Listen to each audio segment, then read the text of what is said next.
So come back to Martin Heade. So again, no indication here of an industrialized landscape whatsoever. It's more pastoral. Well, about 30, 35 years ago, someone found this Martin Heade painting in an attic somewhere. And it was then titled, I don't think it was given a title by Heade himself, but it was titled "A Gremlin in the Studio." And I don't know if you can see this little crazy stick figure here at the bottom.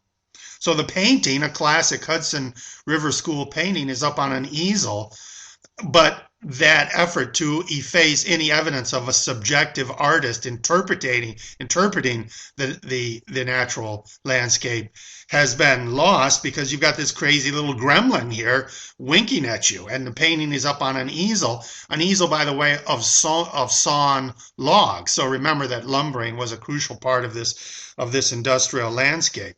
So he seems to be saying, don't really believe exactly what you're seeing. It's a more interesting and more complex story going on.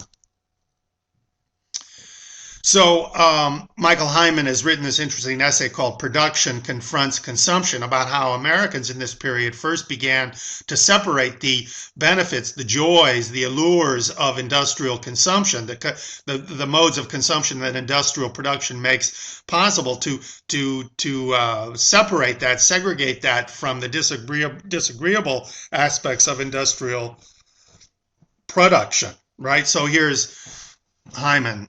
Veiling the disagreeable facts of production in this celebrated landscape required a careful sleight of hand.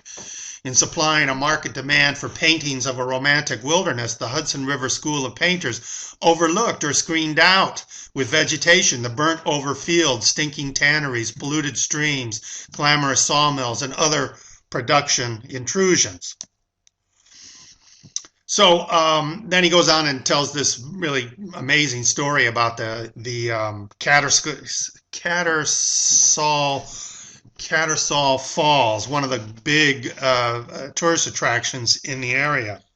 So harried visitors from the metropolis often came to the Hudson Valley to escape the riots, congestion, heat, malaria, yellow fever, and other environmental and social discomforts of the city and of industrial production. But after viewing one barroom come natural wonder, one jaded visitor revealed, in fact, if your romantic nerves can stand the steady truth, the Catskill Fall is turned on to accommodate poets and parties of pleasure.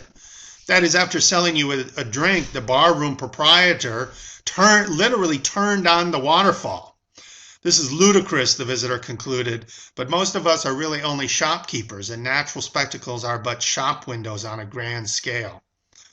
So I'm not, on the right is a modern picture of the falls. On the left, I told you this famous painting, Kindred Spirits. I'm not exactly sure how the waterfall was turned on, but perhaps this was in the dry season where you had to back up the water to create a spectacular enough scene. But the point is that the natural beauty was an effect, had to be manipulated, had to be provided by human, well, in this case, human chicanery. So, and what I'm trying to get you to think about here is, well, how are Americans dealing with environmental change? Are they just turning their backs on it and pretending like it's not happening? Are they just whistling in the dark, hoping for the best? Or are they facing up to it and trying to deal with the costs of environmental change? And I'm afraid it's the former that seems to be the case. But then I want to show you